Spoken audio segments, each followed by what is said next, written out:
Llegirem el comunicat de les encausades a Lledoners, les 9.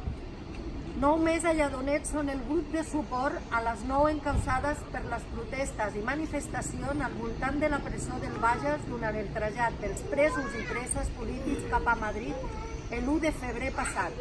El trasllat, com és sabut, tenia com a destinació la presó de Soto del Real, on estaran mentre duri el judici, o millor dit, la farsa al Tribunal Suprem.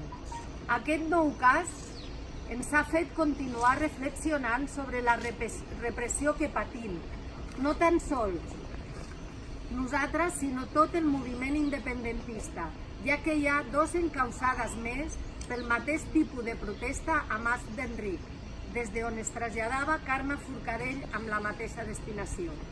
Totes dues convocatòries tenien per objectiu demostrar el rebuig cap al judici i la injusta presó preventiva d'uns quants dels líders independentistes, però també posar de manifest el desacord i la preocupació per la deriva antidemocràtica en què està immers l'estat espanyol.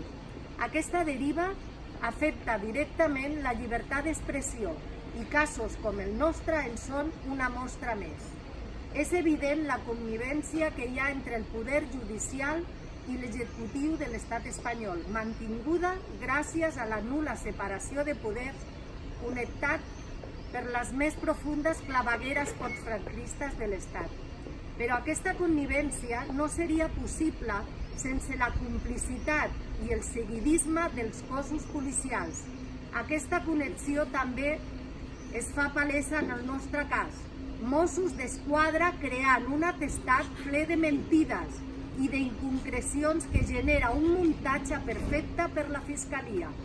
Aquesta no ha deixat escapar l'ocasió i per mitjà de la policia espanyola ha pressionat encausades i familiars amb l'objectiu d'atemorir-nos, fent trucades, presentar-se a la feina, a casa, exigint declaracions en seu policial totalment irregulars.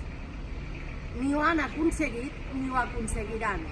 Ens trobem, doncs, que ara com ara, Mossos d'Esquadra utilitza els mateixos mètodes de pressió i distorsió de la realitat que la Guàrdia Civil i la policia espanyola.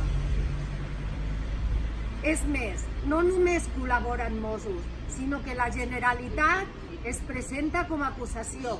O sigui, aquests partits independentistes, que són Esquerra Republicana i Junts per Catalunya, també es presenten com a acusació. O sigui, tenim un president que ens diu que tirem, que sortim al carrer i després resulta que ens acusen. Vergonya. Tanmateix, no hem d'oblidar que aquesta mena de muntatges i persecucions dels moviments socials no és nova. Els joves d'Altsasu, l'Alfon, els casos Pandora i milers més.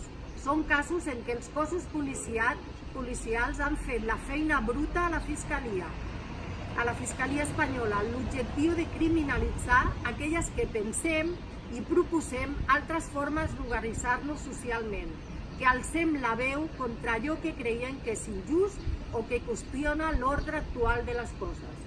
De fet, la denúncia i la persecució de les persones que es van manifestar a Lledoners l'1 de febrer no fa sinó continuar golpejant aquelles que ja clamaven contra la repressió. Entenem, doncs, que aquest cas persegueix la llibertat d'expressió i el missatge és clar. Si et manifestes en contra de les decisions de l'estat espanyol, en patiràs les conseqüències. Nosaltres no tenim por, ja que les considerem aquestes acusacions il·legítimes. No pensem que el dret de manifestació és un dret més de la llibertat d'expressió i no és un delicte. És per aquest motiu i perquè no volem seguir el joc a unes institucions podrides i retrògrades que les encausades, juntament amb el grup de suport, hem decidit no anar a declarar el pròxim 15 i 16 de maig. La solidaritat és la nostra millor arma. Visca la terra! Lliure!